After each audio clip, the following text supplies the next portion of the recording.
Seek shelter now, that's the message for people in Jamaica as Category 4 Hurricane Melissa approaches the coast.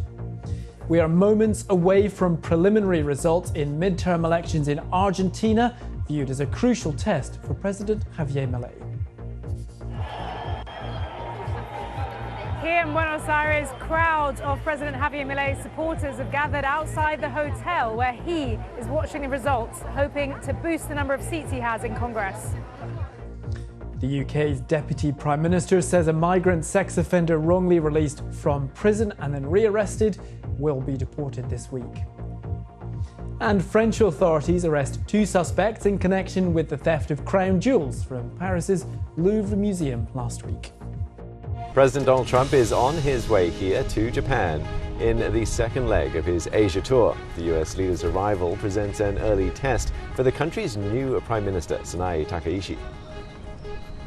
The leaders of Thailand and Cambodia sign a peace accord overseen by the US President at the ASEAN summit in Malaysia. And coming up on Business Today, US Treasury Secretary Scott Bessent says a trade deal with China is close ahead of a highly anticipated meeting between President Trump and President Xi Jinping in South Korea.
Prisons in England and Wales will now carry out extra checks before releasing inmates after a migrant sex offender was freed by mistake.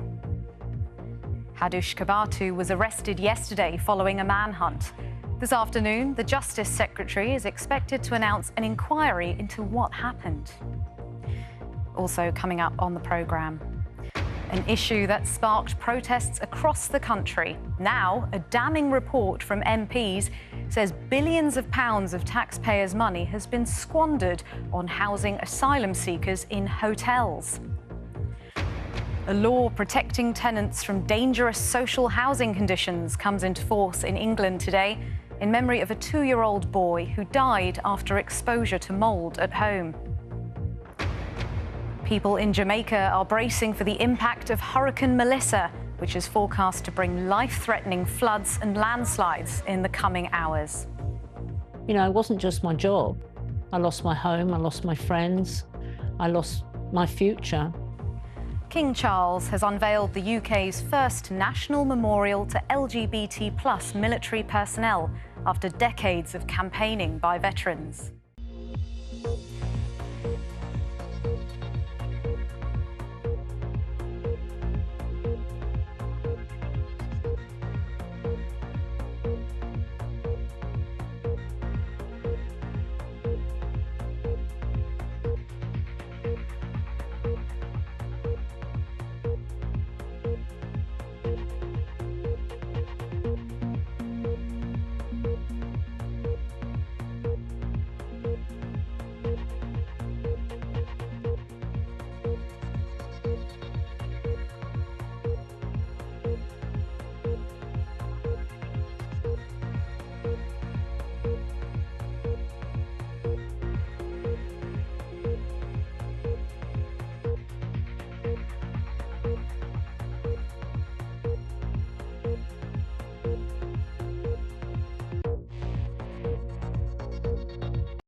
Tonight at 6, the biggest shake-up in the private rental market in England for decades. A new law will abolish no-fault evictions used by landlords to evict tenants without reason and means greater protection for millions of tenants. Also tonight, an independent inquiry into the mistaken release of migrant sex offender Hadushka Batu. The Deputy Prime Minister tells MPs he's livid about it and the public expect better. A Category 5 hurricane is barreling across the Caribbean, bearing down on Jamaica. It's expected to make landfall tonight. And the King unveils a national memorial to honour veterans who were sacked or forced out of the military for being gay until the ban was lifted 25 years ago. Job losses and more rogue online traders. That is the warning from betting firms if gambling taxes are raised. The woman who claimed to be Madeleine McCann takes the stand in her stalking trial. The daughters of a woman who died after being injected with a black market so-called skinny jab call for a crackdown on unlicensed sellers. I think that the people that are actually injecting people with this stuff, I think that more needs to be done to them. I think that there's so many people doing it, there's so many people selling it. Well, the story's for you. And a man has been arrested on suspicion of rape in Walsall. West Midlands Police believe the Saturday evening attack on a woman in her 20s who is believed to be a Sikh student was racially aggravated. A 32-year-old man was arrested this morning in Birmingham. The North Sea oil and gas firm Petrofac has filed for administration, putting 2,000 jobs in Scotland at risk. The company will enter insolvency after a major Dutch contract was terminated, halting the company's restructuring plans. Petrofac said it will continue to trade and look at alternative options. And the government has agreed to sell 20 Typhoon fighter jets to Turkey in an £8 billion deal. The first delivery of planes is expected to take place in 2030. The deal was announced as the Prime Minister met with the Turkish President in Ankara today. Why did the China spying trial collapse? Key figures in the case answer questions from MPs and Lords.